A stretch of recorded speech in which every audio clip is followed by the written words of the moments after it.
Hello good morning, मैं राज इस YouTube channel पे। फ्रेंड्स, हम लोग पढ़ रहे हैं ज्योमेट्री में ट्रेंगल का आज मीडियन है। मीडियन का पार्ट 2 है। मीडियन का पार्ट 1 इसके पहले हो चुका है, आप देख सकते हैं इसी चैनल पे। तो चलिए चीज़ों को स्टार्ट करते हैं। ज्योमेट्री यानी कि ट्रेंगल में मीडियन पार्ट 2। तो चलिए चीज़ों को स्टार्ट करेंगे और समझेंगे। अगर जो इसके पहले मीडियन का पार्ट 1 नहीं देखे हैं तो आपको थोड़ा समझ में कम आएगा, इसलिए आप मीडियन का पार्ट 1 देखिए, इसके बाद मीडियन का पार्ट 2 देखिए, बिल्कुल अच्छा तरह से समझ में आएगा। हम लोग पीछे के क्लास में पढ़ चुके हैं कि किसी भी ट्रेंगल में तीन शीर्ष होती है, ए बी सी। कोई भी शीर्ष से एक रेखा खींचे और सामने वाली भुजा को क्या करती है, दो भागों में बांट देती है। कोई भी शीर्ष से एक रेखा खींचे और सामने वाली भुजा को, यानी कि इस शीर्ष के सामने जो भुजा क्या हो गया, BC हो गया, इस भुजा को दो बराबर भागों में बांट देती है। तो ये रेखा क्या कहलाएगी, मीडियन कहलाएगी। इसका ये जरूरी काम नहीं है कि ये 90 डिग्री पे आके मिलेगा, या ये दोनों कोण बराबर होगा, या ये सीधा लाइन होगा, ऐसा कुछ भी नहीं है। इस रेखा का सिर्फ काम है कि वो सामने वाली भुजा को दो बराबर भागों में बांट देती है। जैसे इस शीर्ष से भी अगर जो कोई भुजा जा रही है तो ये सामने वाले को दो बराबर भागों में बांट देती है। इसका कतई काम नहीं है, माध्यिका का ये काम ही नहीं है ना कि वो हाइट का काम करे या 90 डिग्री काम करे। हाँ, कोई त्रिभुज स्पेशल में होता है, वो हम बाद में पढ़ेंगे। माध्यिका का एक ही काम है कि वो सामने वाला शीर्ष से सामने वाली भुजाओं को क्या करती है, दो बराबर भागों में बांट देती है। थोड़ा नीचे से निकल गया। क्या करती है मीडियन, हमेशा जो है ये इसके कारण निकलता है, ठीक है। यहाँ इसको क्या बोलते हैं, जी बोलते हैं। ये भी क्या करेगी, सामने वाली भुजाओं को दो बराबर भागों में बांट देती है। DEF ये क्या कराता है, गुरुत्व केंद्र, सेंट्रॉइड, सब इसी का नाम है। यानी कि तीनों माध्यिकाओं का कटान बिंदु को हम सेंट्रॉइड बोलते हैं। वो हम पढ़ चुके हैं, पीछे के भाग में आप देख सकते हैं। अब ये सेंट्रॉइड जो है, ग्रेविटी सेंटर जो है, ये जो लाइन आ रही है इसको जो है 2:1 में विभाजित कर देती है। यानी कि ऊपर 2 अनुपात रहेगा, नीचे 1 रहेगा। इधर शीर्ष की तरफ 2 अनुपात रहेगा, इस तरफ भुजा की तरफ 1 अनुपात। शीर्ष की तरफ 2 अनुपात रहेगा, इधर 1 अनुपात। ये 2:1 में क्यों विभाजित करती है, ये पीछे का वीडियो में हमने बहुत ही अच्छी तरह से पढ़ लिए हैं। अब तो इसके बाद हम लोग पढ़ेंगे क्या, और इसके जो है आगे हम पढ़ेंगे कि और क्या करती है मीडियन का बहुत बड़ा रोल है। आप ऐसा मत समझिए कि इतना ही पे मीडियन ख़त्म हो जाता है, ऐसा नहीं है। कोई भी त्रिभुज लेते हैं,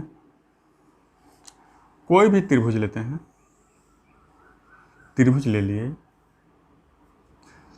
ABC, इसको अच्छा से मिला लीजिएगा। एक मीडियन, दूसरा मीडियन और एक तीसरा मीडियन। ये क्या करती है, एक ही जगह पे प्रतिच्छेद करती है, एक ही बिंदु पे प्रतिच्छेद करती है। यह हो गया D, हो गया E और एक F। ध्यान दीजिएगा, देखिए कितना भाग, 1 2 3 4 5 6, कहीं से भी गिनेगा तो 6 भाग में बढ़ जाता है। 1 2 3 4 5 6, यानी कि सेंट्रॉइड जो है त्रिभुज को 6 बराबर भागों में बांट देती है। देखिए वो एक भाग हो गया, दूसरा, तीसरा, चौथा, पांचवा और ये छठा। तो माध्यिका जो है, तीनों माध्यिका को कटान बिंदु को हम जानते हैं कि सेंट्रॉइड कहते हैं, या ग्रेविटी सेंटर कहते हैं, या गुरुत्व केंद्र कहते हैं। उसी का नाम केंद्रक है। कुछ घर बनाने वाली बात नहीं है, कुछ रटने वाली बात नहीं, बात को समझिएगा। अब वो ग्रेविटी सेंटर जो है या सेंट्रॉइड जो है त्रिभुज को 6 बराबर भागों में बांट देती है। देखिए 1 2 3 4 5 6, 6 बराबर भागों में बांट देती है। ये बराबर भाग में क्यों बांटती है, उसी को हम थोड़ा देख लेंगे इधर। इसके पहले तो हम लोग पढ़ चुके हैं कि 2:1 में बांटते हैं। शीर्ष की तरफ 2 अनुपात होता है, मीडियन जो होता है ये कटान बिंदु है, ये पूरा मीडियन जो है, अगर जो यहाँ से यहाँ तक मीडियन, समझिएगा बात को, यहाँ से एफ से लेकर सी तक या सी से लेकर एफ तक मीडियन अगर जो मान लेते हैं कि 9 है, यानी कि एफ सी जो है 9 है, तो क्या इसको करेगा 2:1 में विभाजित करती है, हम जानते हैं।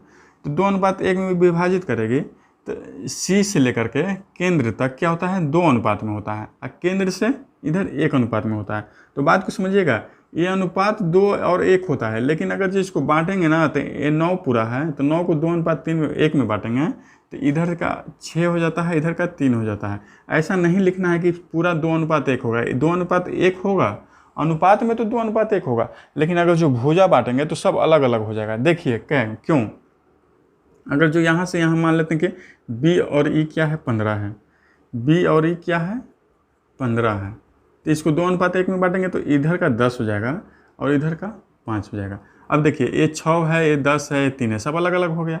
अगर जो मान लेते हैं कि ए और डी है, बात को समझिएगा, 2:1 में विभाजित करती है सेंट्राइड, लेकिन अनुपात में विभाजित करती है। फुल रेशियो का अगर जो 2:1 करेंगे तो अलग अलग होगा। अगर जो हम मान लेते हैं कि बी ए और डी की कुल दूरी जो है, ए और डी की कुल दूरी है 12 है, ठीक है। ए क्या हो जाएगा 2 अनुपात इधर रहेगा, यानी कि 8 इधर रहेगा और 4 इधर रहेगा। तो देखिए सब अलग अलग हो गया, ये 4 है, 8 है, 3 है, 5 है, 6 है, 10 है। लेकिन अगर जो अनुपात की बात होगी तो ये इधर 2 अनुपात रहेगा, इधर 1 अनुपात रहेगा, इधर 2 अनुपात रहेगा, इधर 1 अनुपात रहेगा, इधर 2 अनुपात रहेगा, इधर 1 अनुपात, यानी कि अनुपात अलग है, कुल रेशियो अलग है, ठीक है। अब क्या करता है सेंट्राइड जो है, त्रिभुज को 6 बराबर भागों में बांट देती है। त्रिभुज को क्या करता है, जब कभी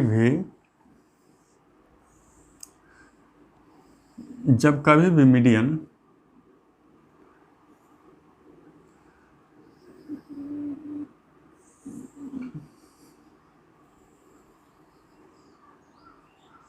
ए B C D E F, एक कभी भी मीडियन जो है क्या करता है, सेंट्राइड जो है, तीनों मीडियन का कटान बिंदु को हम सेंट्राइड कहते हैं या केंद्रक कहते हैं। ये केंद्रक जो है त्रिभुज को 6 बराबर भाग में, देखिए 1 भाग हो रहा है, 2 भाग हो रहा है, 3 भाग हो रहा है, 4 हो रहा, 5 और 6। ये देखने में थोड़ा आपको लग रहा होगा कि कोई बड़ा है कोई छोटा है, लेकिन ऐसा नहीं है। सभी का अगर जो क्षेत्रफल की हम बात करें तो 6 का क्षेत्रफल बराबर होगा। 6 का क्षेत्रफल क्या होगा, बराबर होगा। अगर जो ये मीडियन है, तीनों मीडियन दे दिया और एक का क्षेत्रफल दे दिया कि 4 सेंटीमीटर स्क्वायर है, तो सभी का क्षेत्रफल जो है 4 सेंटीमीटर स्क्वायर हो जाएगा। सभी का बराबर होता है, सभी का बराबर हो जाता है। और पूरे त्रिभुज की बात करें तो इसमें 6 त्रिभुज बन रहा है, तो 1 का 4 है तो 6 का कितना हो जाएगा, 6 चौको 24 सेंटीमीटर स्क्वायर हो जाएगा। कभी भी रटने वाली बात नहीं है, हमेशा बात को समझिएगा। अच्छा, ये 6 बराबर भागों में क्यों बांटता है वही हम देखते हैं। बहुत ही आसान है, सिर्फ आप वीडियो को देखते रहिए, कुछ लिखने की ज़रूरत नहीं है। इतना आसान है कि आप सोचेंगे नहीं कि मीडियन इतना आसान है। अभी तक आप जितना पढ़े हैं, कोई भी बात को अगर जो शुरू से अंत तक देखिएगा तो क्या आपको बिल्कुल ही आसान दिखेगी।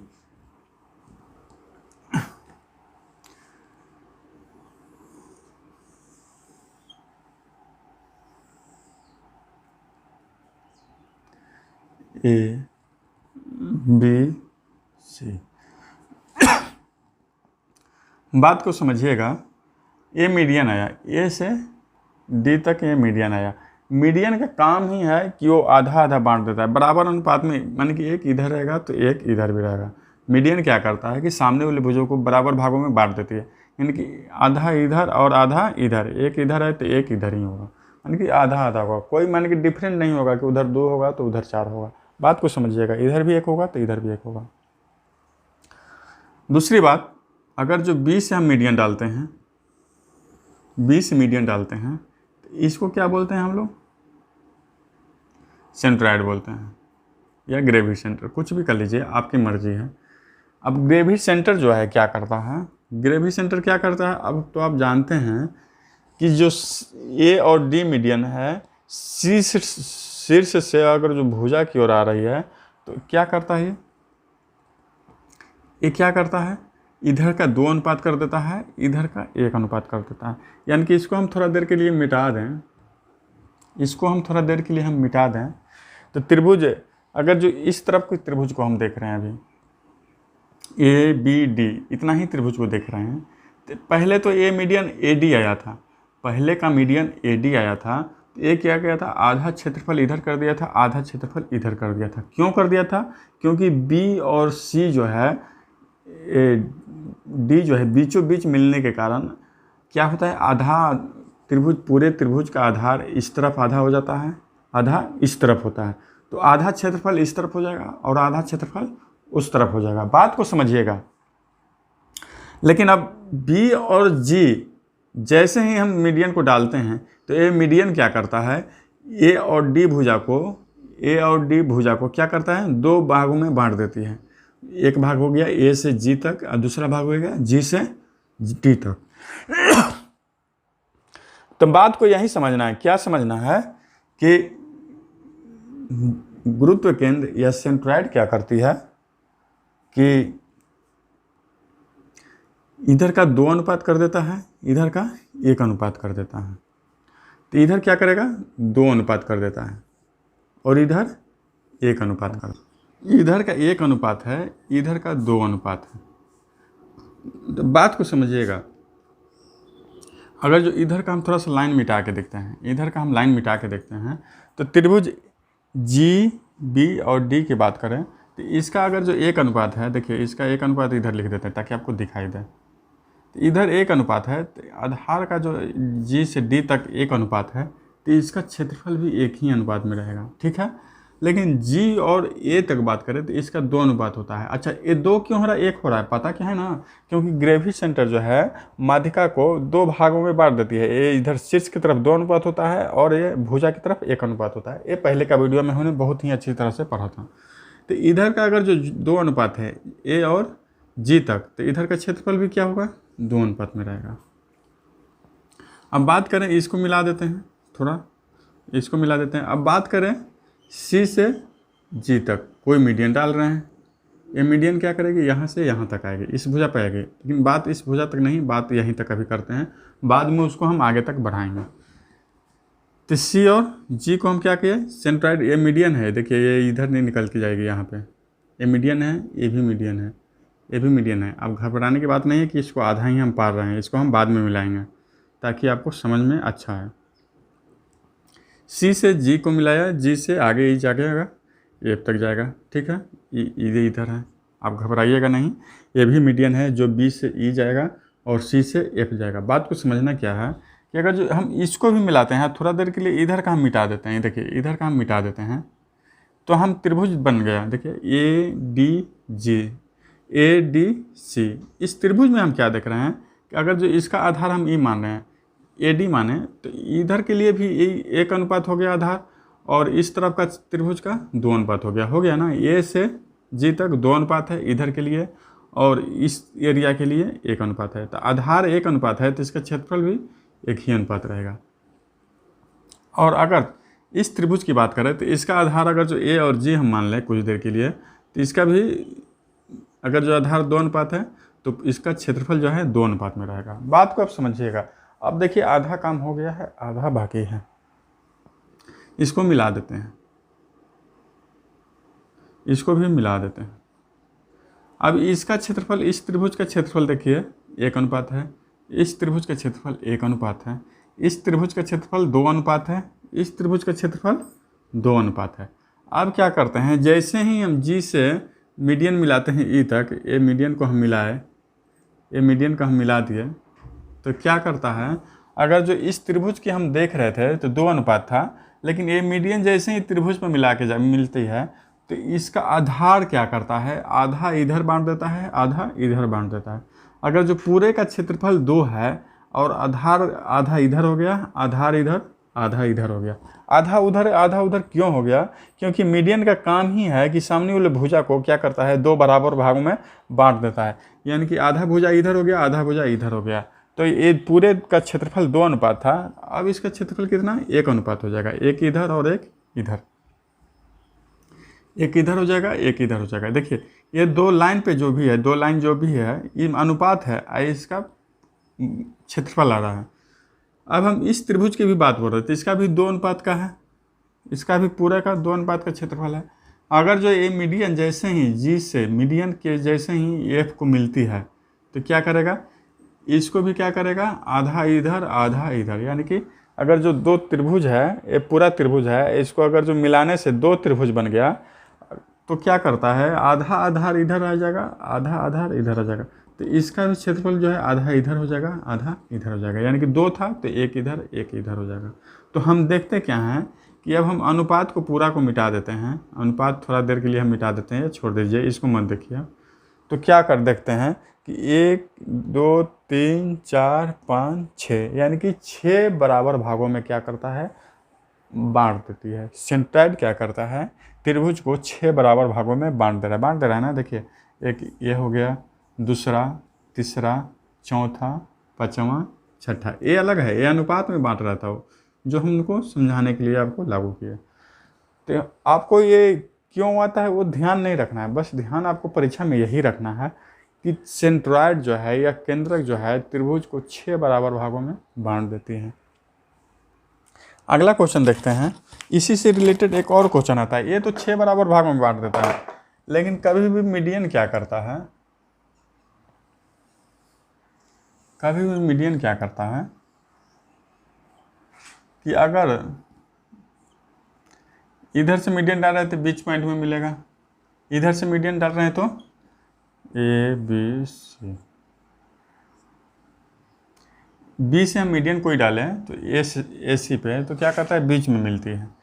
इससे मीडियन इस पे डालें तो ये भी बीच में मिलता है, और इससे इस पे मीडियन डालें तो ये भी बीच में मिलता है। तो क्या करता है, ये वो दूसरा क्वेश्चन है कि अगर जो मध्य बिंदु को, त्रिभुज के मध्य बिंदु, देखिए मध्य बिंदु, इसको मिला दीजिए, मध्य बिंदु इसको मिला दीजिए, इसको मिला दीजिए। ये तो सेंट्रॉइड का काम था कि 6 बराबर भागों में बांट देती है। लेकिन अब कभी भी पूछ दिया, अगर जो ये त्रिभुज है, त्रिभुज के मध्य पॉइंट जो है, मध्य बिंदु, इसका मध्य पॉइंट ए बिंदु, नाम दे दीजिए डी ई और एफ। ये डी ई एफ क्या है, त्रिभुज में मध्य बिंदु है, यानी कि मिड पॉइंट है। डी ई एफ क्या है, मिड पॉइंट है, मिड पॉइंट है, मिड पॉइंट है। ठीक है, ये देना होगा आपको, ऐसा नहीं है कि कहीं से भी मिला दिया तो हो जाएगा। अगर जो इस तरह से है, ये मिड पॉइंट है कि त्रिभुज में तीनों जो है मिड पॉइंट है, अगर जो उसको मिला दिया जाए तो क्या होगा, तो क्या होगा, ये 4 भाग हो गए। देखिए 1 भाग, 2 भाग, 3 भाग और 4 भाग, 4 भाग हो गया ना। तो 4 भाग क्या करता है, क्षेत्रफल को क्या है, बराबर बराबर 4 भागों में बांट देती है। जैसे सेंट्रॉइड का काम था कि त्रिभुज को 6 बराबर भागों में बांट देती है, इस तरह से अगर जो डी ई एफ, अगर जो कोई मिड पॉइंट है, उससे मिलाने से कोई त्रिभुज इसमें बनता है, 4 त्रिभुज बनता है, 1 2 3 4। तो चारों त्रिभुज क्या करता है, सभी का एरिया जो है बराबर बराबर भागों में बांट देती है। यानी कि त्रिभुज ए एफ ई का बात करें तो ये बराबर होगा किसके, E F G, E F D या डी एफ ई। यानी कि त्रिभुज का कोई भी नाम दे दीजिए, 4 नाम है तो 4 नाम तो अपनी मर्जी से कुछ भी दे सकते हैं ना। जैसे हम बात करें कि ए बी सी, त्रिभुज ए बी सी का क्षेत्रफल जो है के बराबर होगा ए एफ ई। त्रिभुज ए एफ, देखिए रटना नहीं है, चारों त्रिभुज का नाम लिख दीजिए और उसको जोड़ दीजिए। जोड़ने के बाद क्या होगा, पूरा का योग के बराबर होगा ये पूरे के त्रिभुज का। एक त्रिभुज का नाम लिख दिए, दूसरा एफ बी डी या बी एफ डी, कुछ भी लिख सकते हैं आपकी मर्जी से। रटिएगा मत, रटिएगा तो आप कभी भी मैथ में सफलता नहीं पाइएगा। प्लस देखिए इस त्रिभुज का लिख दिया, इस त्रिभुज का लिख दिया। अब एफ ई डी या डी ई एफ, कुछ भी लिख सकते हैं, आपकी मर्जी है। डी ई एफ का क्षेत्रफल प्लस DEC, त्रिभुज DEC का क्षेत्रफल, यानी कि छोटे छोटे 4 त्रिभुज जो है 1 2 3 4, चारों त्रिभुज का क्षेत्रफल अगर जो जोड़ेंगे तो 12 वाला त्रिभुज का क्षेत्रफल के बराबर होगा। क्यों होगा? क्योंकि 12 वाला त्रिभुज को ही तो ये 4 बराबर भागों में बांट दे रही है। अगर जो छोटा वाला त्रिभुज की बात करें, कुछ देर के लिए इसको मिटा देते हैं, इसको मिटा देते हैं या तो अलग लिख ही देते हैं। एरिया ऑफ त्रिभुज AFE का क्षेत्रफल, ठीक है, बराबर होगा किसका? BFD, बराबर होगा किसका? त्रिभुज DEA। यानी कि सभी का एरिया क्या होगा? ये चारों त्रिभुज जो छोटा छोटा जो बन रही है, छोटे छोटे जो त्रिभुज बन रहे हैं, इसका क्षेत्रफल जो है क्या होगा? चारों का बराबर होगा। त्रिभुज AFE का, BFD का, DEF का, D और DEC का, यानी कि चारों का त्रिभुज, अगर जो पूरे त्रिभुज का क्षेत्रफल मान लेते हैं कि 20 सेंटीमीटर स्क्वायर है, 20 सेंटीमीटर स्क्वायर है पूरे का त्रिभुज का क्षेत्रफल, पूरे का त्रिभुज का क्षेत्रफल 20 सेंटीमीटर स्क्वायर है, तो इसका कितना होगा? इसको 4 बराबर भाग में बांट दीजिए, तो 4 बराबर भाग में बांटेंगे तो क्या होगा? 4 × 5 = 20, इसका भी 5 सेंटीमीटर स्क्वायर हो जाएगा, इसका भी 5 सेंटीमीटर स्क्वायर हो जाएगा, इसका भी 5 सेंटीमीटर स्क्वायर हो जाएगा, और इसका भी 5 सेंटीमीटर स्क्वायर हो जाएगा। क्यों होगा? क्योंकि चारों का क्षेत्रफल जो है बराबर बराबर भागों में बांट देती है वो। लेकिन अगर जो परिमाप की बात बोलें, पेरीमीटर की बात बोलें, तो पेरीमीटर क्या हो जाता है? आधा हो जाता है। यानी कि त्रिभुज ABC का जितना पेरीमीटर होगा, इन सबों का जो परिमाप हो जाएगा, ये चारों का परिमाप क्या हो जाएगा? आधा हो जाएगा। तो बिल्कुल ही आसान है, इसमें कोई दिक्कत नहीं होना चाहिए। यानी कि ये तो त्रिभुज क्षेत्रफल की बात हो रहा था, लेकिन अगर जो परिमाप की बात होगी तो परिमाप का हो जाएगा सभी त्रिभुज का क्षेत्रफल का ABC का जितना परिमाप होगा उसका आधा हो जाएगा।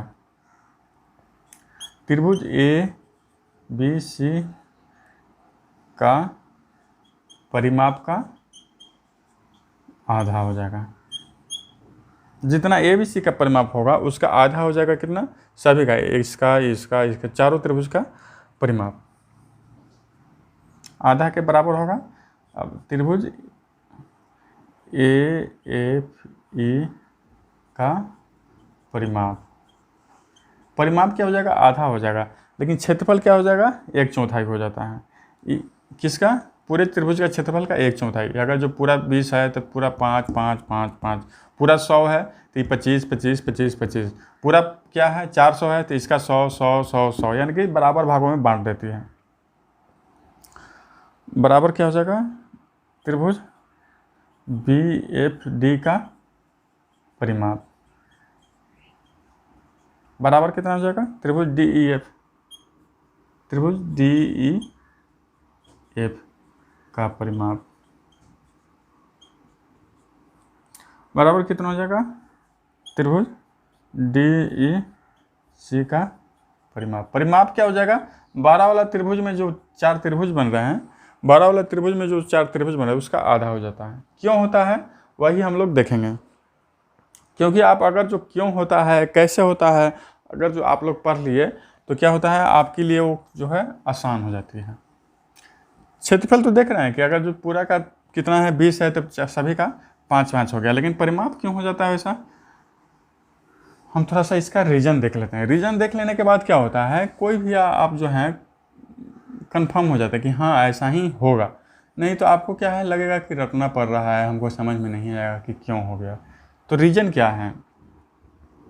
तो हम बात बोल रहे हैं मध्य बिंदु परिमेय की। आपको याद होना चाहिए, अगर जो मध्य बिंदु परिमेय आप पढ़े हैं तो आपको याद होना चाहिए और समझ में भी अच्छा आएगा। अगर जो मध्य बिंदु परिमेय पीछे के चैप्टर में पढ़ाया गया है आप नहीं देखिएगा, डायरेक्ट इस वीडियो को देख रहे हैं तो थोड़ा कम समझ में आएगा। इसीलिए क्या है, कभी भी वीडियो को स्टार्टिंग से देखिए ताकि आपको अच्छा समझ में आए।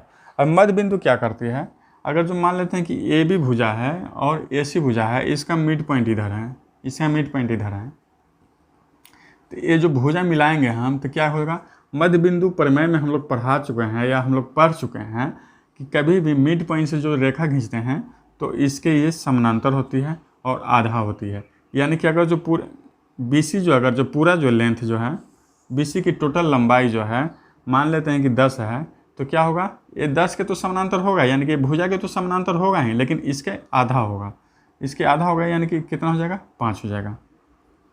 ठीक है, अभी थोड़ा देर के लिए इसको हम मिटाते हैं, इसको मिटाते हैं। क्यों मिटाते हैं, बाद में मिलाएंगे। अब हम भुजा A और B की बात बोलें और B और C की बात बोलें तो इसका मध्य बिंदु ये है और यहाँ का मध्य बिंदु, इस भुजा का मध्य बिंदु ये है। अगर जो हम इसको मिला देते हैं, इसको हम मिला देते हैं तो ये मध्य बिंदु को मिलाने वाले लाइन तीसरी रेखा के क्या होगा, समानांतर होगी और आधा होगी। क्यों होगी, वो पीछे का वीडियो में हम लोग पढ़ चुके हैं, ज़्यादा समय नहीं लेंगे इस पर क्योंकि पीछे पढ़ा हुआ है पूरा चीज़। अगर जो ये मान लेते हैं कि पूरा 12 है, ये पूरा 12 है, तो इस रेखा अगर जो A और C की लंबाई 12 है तो इसका क्या हो जाएगा, आधा हो जाएगा, यानी कि 6 हो जाएगा। क्यों हो जाएगा कि मध्य बिंदु प्रमेय में हम लोग पढ़े ही हैं कि तीसरी भुजा के क्या होगा, मध्य पॉइंट को मिलाने वाले लाइन तीसरी भुजा के तो समानांतर होगी ही, लेकिन उसके आधी भी होगी। क्यों होगी, वो उसमें जाके पढ़िएगा। अब इस थोड़ा देर के लिए इसको भी हम मिटा दें हैं। अब भुजा बोलते हैं, इसका मध्य बिंदु ये है, यानी इस भुजा का मध्य बिंदु यहाँ पे है और इस भुजा का मध्य बिंदु यहाँ पे है। अगर जो इसको हम मिलाते हैं, इसको हम मिलाते हैं और थोड़ा देर के लिए मान लेते हैं कि 12 10 22, ये जो भुजा है ये 16 है, ये जो भुजा है 16 है। अगर जो थोड़ा देर के लिए हम मान लेते हैं कि ये 16 है पूरा भुजा A और B, तो इसका मध्य बिंदु जो है ये हो गया, ये दोनों भुजा का मध्य बिंदु क्या हो जाएगा, यह और यह। नाम दे देते हैं तो थोड़ा आपको आसान लगेगा, नाम दे देते हैं। ये D और E क्या है, मध्य बिंदु है। D E और मध्य बिंदु है तो इस तीसरी भुजा के समानांतर भी होगी और आधा भी होगी, यानी कि ये 16 है तो ये कितना हो जाएगा, 8 हो जाएगा। अब हम क्या करते हैं कि तीनों जो लाइन खींचे थे पहले उसको हम मिला देते हैं। देखिए ये त्रिभुज बन गया। अब पूरे त्रिभुज का परिमाप अब जोड़ लीजिए, 16 10 और 12, 16 10 12 कितना हो गया, परिमाप की बात बोले तो 16 10 26, 12 कितना हो जाएगा, 38। पूरे भुजा की पूरे त्रिभुज के परिमाप कितना, 38 हो गया। 38 अब जो भी में रहेगा, इससे में रहेगा तो सेमी रहेगा, मीटर रहेगा तो मीटर रहेगा, वो तो बात की बात है। अब हम छोटे वाले त्रिभुज की बात बोलें तो अब हम देखिए, इसका 6 है, इसका 5 है, इसका 8 है। अब सभी को भाग में बांट देते हैं। B और D क्या है, मध्य बिंदु है। D और C क्या है, मध्य बिंदु है। तो यहाँ से यहाँ पूरा 10 है तो मध्य बिंदु होने के कारण 5 इधर 5 इधर। A और C कितना है, 12 है। और ये E जो है मध्य बिंदु होने के कारण ये 12 को क्या आधा आधा, 6 इधर 6 इधर। अगर जो हम B और A की या A और B की बात बोलें तो पूरा 16 है तो आधा इधर आधा इधर। अब चारों त्रिभुज का देखिए, आपको पूरा जो है डायमेंशन दिख रहा होगा, ये पूरी भुजा जो है दिख रहा होगा। अब आप किसी का भी परिमाप निकाल सकते हैं। B F D का परिमाप बोले तो तीनों भुजा दिया हुआ है, तो तीनों भुजा का परिमाप क्या होता है, परिमाप का मतलब ही होता है कि उसको चारों तरफ का पूरा जोड़ दीजिए। जितना भुजा है, कुछ कोई चीज़ का परिमाप पूछेगा तो ये चारों तरफ का जोड़ दीजिएगा, वो परिमाप होता है। चाहे वो आयत हो या तो वृत्त हो, कोई चीज़ का परिमाप का बात ही है कि वो चारों तरफ का कुल कितना है वो जोड़ देना है। तो इस त्रिभुज की अगर जो बात करें, इस त्रिभुज की, तो परिमाप कितना हो जाएगा, 8 5 13 और 6 कितना हो जाएगा, 13 6 19। देखिए ये पूरा का 38 था और एक का 19 है तो क्या होगा, आधा हुआ ना। अब इसका भी जोड़ेंगे तो उतना ही होगा, 6 5 11 11 8 19। इसका भी जोड़ेंगे तो उतना ही होगा, 8 6 14 14 5 19, 6 8 14 14 5 19। यानी कि चारों त्रिभुज का जो क्षेत्रफल परिमाप होगा वो क्या हो जाएगा, आधा होगा। और बड़े वाला त्रिभुज का जो परिमाप होगा वो दुगना होगा, किसके, छोटे वाला परिमाप का। तो चलते हैं अगले पॉइंट की ओर।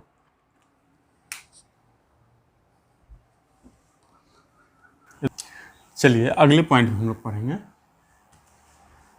कि त्रिभुज के तीनों भुजाओं का योग जो होता है, याद करिए, त्रिभुज के तीनों भुजाओं का योग जो होता है वो त्रिभुज के तीनों मीडियन के योग से क्या होता है, 12 होता है। क्यों होता है, त्रिभुज की तीनों भुजाओं का योग त्रिभुज के तीनों मीडियन के योग से बड़ा होता है। क्यों होता है? देखिए,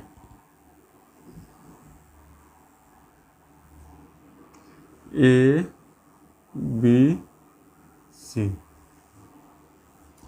ए बी सी, अगर जो यहाँ से हम मीडियन डालते हैं, मीडियन क्या हो गया ये, इसको नाम डी दे देते हैं। मीडियन क्या हो गया, इसको हम नाम डी दे देते हैं। इसको थोड़ा अच्छा से मिलाइएगा आप लोग। इसको हम क्या करते हैं, इसका नाम डी दे देते हैं। तो हमें क्या यहाँ प्रूफ देखना है कि त्रिभुज के तीनों भुजाओं का योग जो होता है ये मीडियन से क्या होता है, बड़ा होता है। तो हम बी से डी तक जितना है उतना ही हम क्या करेंगे, इसको हम आगे बढ़ाएंगे। बी से डी, देखिए तिरछा हो जा रहा है, थोड़ा बड़ा भी हो गया है चित्र। थोड़ा सा इसको छोटा कर देंगे तो थोड़ा आपको देखने में भी आसान होगा और हमको बनाने में भी आसान होगा।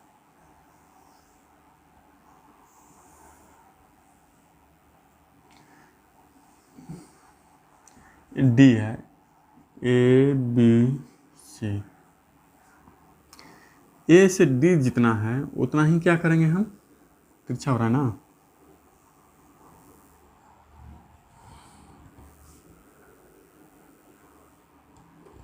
ए से डी जितना है उतना ही हम क्या करेंगे, इधर बढ़ाएंगे।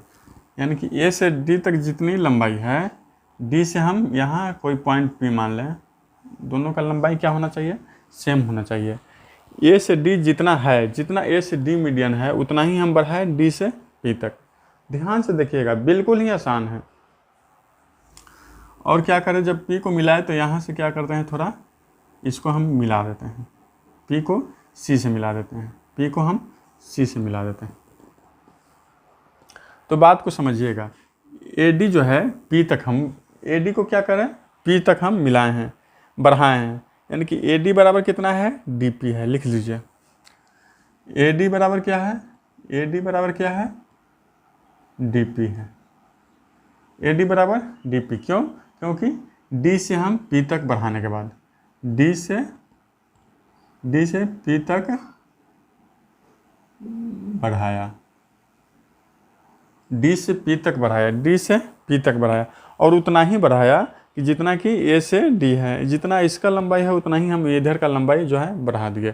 तो जब हम लंबाई बढ़ा दिए तो जितना ये उतना ये क्या होगा, बराबर होगा।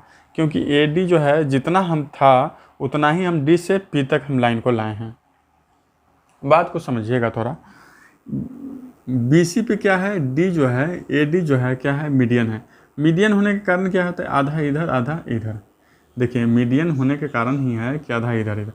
ए डी मीडियन है, मीडियन होने के कारण ये भुजा क्या हो जाएगा, आधा आधा, यानी कि आधा इधर बढ़ जाएगा, आधा उस तरफ बढ़ जाएगा।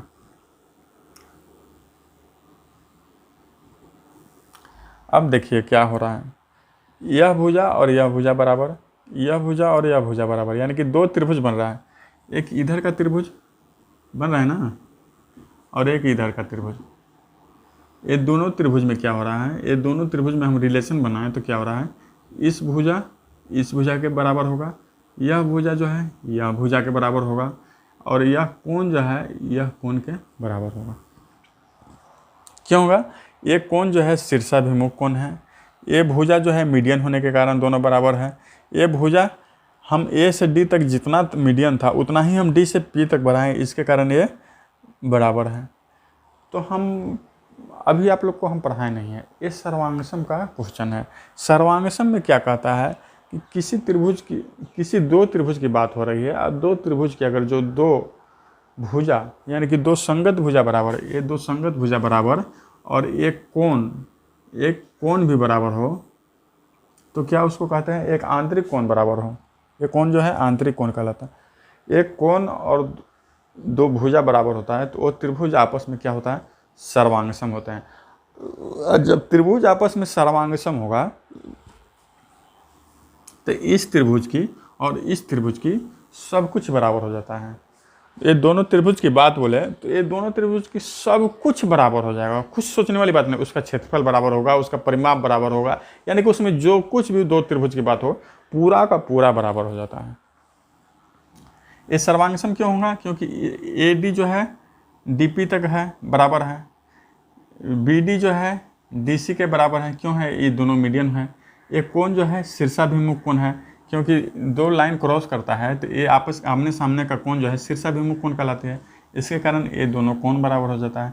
तो हम कह सकते हैं कि ए डी बी जो है त्रिभुज ए डी बी जो है सर्वांगसम होंगे पी डी सी के, त्रिभुज पी डी सी के। और जब दो त्रिभुज सर्वांगसम हो जाएंगे, जब ये दोनों त्रिभुज सर्वांगसम हो जाएंगे तो ए भुजा इसके बराबर, ए भुजा इसके बराबर, तो ये तीसरा भुजा जो है इसके बराबर हो जाएगा। जब तो त्रिभुज सर्वांगसम हो जाएंगे तो उसका सब कुछ बराबर, उसका कोण बराबर, उसका आपस में संगत भुजाएं बराबर। तो ये देखिए ए इसके भुजा बराबर है, ए भुजा इसके बराबर है, तो तीसरा भुजा जो यही बच रहा है ना इसका, सी पी या पी सी या इसको ए बी, तो ए भुजा इसके बराबर हो जाएगा, यानी कि ए बी बराबर हो जाएगा सी पी से। इसलिए क्या हो जाएगा, ए बी बराबर हो जाएगा भुजा पी से। ठीक है, हमेशा ध्यान रखिए, छोटी छोटी बातों को आप जानिए। ये सर्वांगसम का थोड़ा है, वो हम चैप्टर बाद में पढ़ेंगे, उस समय बिल्कुल क्लियर हो जाएगा कि क्या होता है। अब सर्वांगसम होने पर क्या होता है, ए भुजा इसके बराबर हो गया। अब बात करते हैं, इसको थोड़ा मिटाते हैं, थोड़ा देखते हैं आगे में, इसको हम मिटाते हैं, इस तरह का पार्ट अभी मिटा देते हैं ताकि आपको दिखाई दे अच्छा से। ए सी पी, त्रिभुज ए सी पी, त्रिभुज ए सी पी, त्रिभुज ए सी पी क्या है, त्रिभुज ए सी पी। अब त्रिभुज ए सी पी में क्या कह रहे हैं, ये हम देखिए कोई भी बातों का अगर जो शुरू वाला पढ़े पॉइंट तो हमेशा शुरू वाला पॉइंट आते रहता है। अब बात बोले त्रिभुज ए सी पी की, तो हम जानते हैं कि ए सी और पी सी को योग है, ए सी जो है और पी सी को जोड़ेंगे तो क्या होगा, तीसरी भुजा से क्या होगा, बड़ा होगा, यानी कि ए पी से बड़ा होगा कौन, ए सी और सी पी। ये भुजाओं को योग करेंगे, इसका और इसका योग करेंगे, यानी कि ए सी प्लस पी सी करेंगे, ए सी प्लस पी सी करेंगे तो क्या होगा, बड़ा होगा किससे, ये तीसरी भुजा कौन, त्रिभुज के तीसरी भुजा से। इसको त्रिभुज बन रहा है, देखिए ये त्रिभुज बन रहा है ना, इसको मिटा देते हैं तो देखिए ये त्रिभुज हो गया ना। ये त्रिभुज के दो भुजाएं जो है तीसरी भुजा से क्या होता है, बड़ा होता है, बड़ा होता है। त्रिभुज की दो भुजाओं का योग तीसरी भुजा से बड़ा होता है। देखिए अच्छा से देख लीजिए, त्रिभुज बन रहा है और ए सी और सी पी को जोड़ेंगे तो ए पी से बड़ा होगा, क्यों होगा, क्योंकि त्रिभुज की दो भुजाओं का योग तीसरी से बड़ा होता है। ये हम पीछे का चैप्टर में हम पढ़ चुके हैं, नहीं पढ़े हैं तो पीछे वाला शुरू से देखिए, बिल्कुल समझ में आएगा। तो अब क्या होगा, अब हम इसी को देखिए थोड़ा चेंज करने की ज़रूरत है, थोड़ा क्या होगा, चेंज करने की ज़रूरत है। हम क्या लिखे थे, सी पी को पी सी को ये लिखे थे, ये ए बी के बराबर है, लिखे थे ना, क्या है, ए बी जो है पी सी के बराबर है। तो पी सी को हटा के हम ए बी लिख सकते हैं, क्योंकि ए बी जो है पी सी के बराबर है। तो ए सी प्लस पी सी को हटा करके हम ए भी लिख सकते हैं। ए बी क्यों लिख सकते हैं, क्योंकि ये दोनों बराबर है। क्यों बराबर है, क्योंकि दोनों त्रिभुज आपस में सर्वांगसम है। ए पी, अब हम ए पी को क्या लिख सकते हैं, ए और पी को क्या लिख सकते हैं, ए डी क्या है और डी पी क्या है, A D plus D P का दोगुना है, A D plus D P का क्या है, दोगुना है। क्योंकि यहाँ से यहाँ 2 था तो यहाँ से यहाँ भी 2 था, तो हम लिख सकते हैं कि ए पी जो है 2 ए डी के बराबर है, ए सी प्लस ए बी बड़ा है। इसको हम ए पी की जगह में लिख सकते हैं कि 2 ए डी, क्योंकि जितना ए डी इधर है उतना भी ए डी ए पी इधर है। तो क्या लिख सकते हैं, ये दोगुना लिख सकते हैं कि ए डी का ये दोगुना है, लिख सकते हैं ना कि ए डी का दोगुना है। अब देखिए ये वो समीकरण हमको आ गया है, एक समीकरण हम निकाल लिए, एक समीकरण निकाल लिए तो हम तीनों समीकरण निकालना पड़ेगा, 3 मीडियन डाल करके। जैसे हम एक मीडियन ए डी डाल के निकाले थे, उसी तरह जो है यहाँ से दूसरा मीडियन डाल के, दूसरा मीडियन डाल के हम निकालना पड़ेगा, फिर एक समीकरण निकालना पड़ेगा। अब हम फिर वैसा ही करेंगे, जितना प्रोसेस ऐसे किए, फिर सेकेंड समीकरण के लिए हम उतना ही प्रोसेस करेंगे तो समय थोड़ा ज़्यादा लगेगा। इसलिए हम देख रहे हैं कि जब AD मीडियन है तो हमको रिजल्ट क्या आया है, AD मीडियन में रिजल्ट क्या आया है, AC प्लस AB, यानी कि AC यानी कि दो संगत भुजाओं का योग, दो संगत AC और AB, ए मीडियन का दो संगत भुजाओं का योग और मीडियन का दोगुना के बराबर आया है। जैसे ही हम मीडियन B डालेंगे तो इसका संगत भुजा कौन हो जाएगा, AB और BC, AB और BC, AB और BC कितना हो जाएगा, दोगुना माध्यिका के बराबर हो जाएगा, दोगुना माध्यिका यानी कि 2BE। क्यों, क्योंकि अब पहला वाला जो जैसे निकालें उस तरह से दूसरा वाला निकाल लीजिएगा। तीसरा क्या आएगा, तीसरा अगर जो यहाँ से हम मीडियन डालें, यहाँ से मीडियन डालें, ये F है, तो तीसरा मीडियन डालने के बाद क्या होगा, ए मीडियन का संगत कौन हो जाएगा, AB, AC और BC, AC प्लस BC कितना हो जाएगा, दोगुना मीडियन कितना हो जाएगा, 2CF। ये तीसरा।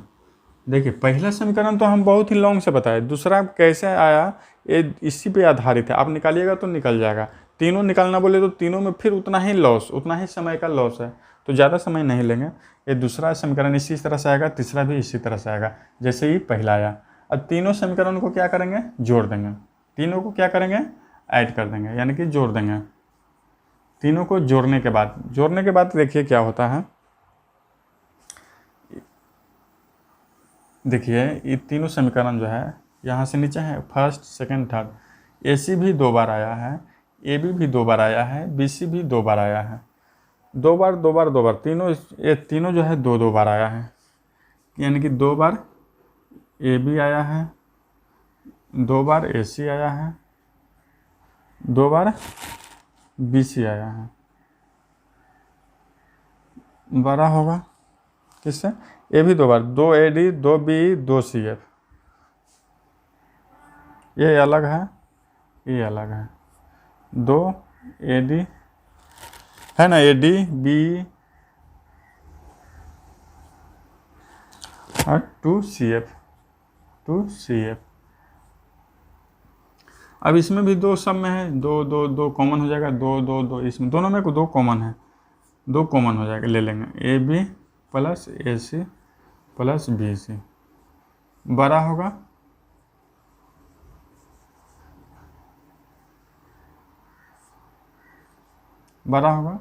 इसका भी 2 कॉमन ले लेंगे, AD plus BE plus CF, ये 2 से 2 खत्म हो जाएगा, तो बच गया मेरा क्या, AB प्लस AC, रिजल्ट ऊपर लिखते का, BC बड़ा होगा किसके, AD plus BE plus CF। ये नीचे नहीं दिखाई दे रहा तो कोई बात नहीं, मैं उसको ऊपर लिख देता हूँ ताकि आपको समझ में आ जाए। यानी कि हम रिजल्ट को यहाँ लिख देते हैं ताकि आपको जो है समझ में आ जाए। देखिए AB plus AC plus BC, ये तीनों त्रिभुज की क्या हैं, भुजाएं हैं, हमेशा बड़ी होगी किससे, AD plus BE plus CF। क्यों होगा, ये रिजल्ट आपके सामने है। तो ऐसे ही हम अगर जो त्रिभुज कभी भी परीक्षा में ये नहीं आता कि कैसे होगा, लेकिन रिजल्ट आपको याद रखना है कि कैसे होगा। यही रिजल्ट को क्या थोड़ा सा हम क्या उसका नाम दे देते हैं कि ट्रिक है। ट्रिक को कभी याद करिएगा, परीक्षा में भूल जाइएगा। थोड़ा आप लॉन्ग से पढ़िएगा तो परीक्षा में आपको ये जो मेन रिजल्ट है हमेशा याद रहेगा, याद करने की ज़रूरत नहीं है और थोड़ा दिमाग भी तेज होगा। तो मिलते हैं अगले वीडियो में। मीडियन अभी चलेगा, 1-2 पाठ और चलेगा, 2 या 3 पाठ, आपको घबराने की ज़रूरत नहीं है। मीडियन हम अच्छे से पढ़ेंगे, मीडियन या ज्योमेट्री ही हम अच्छे से पढ़ेंगे ताकि बाद में आपको दिक्कत ना हो। तो मिलते हैं अगले लेसन में।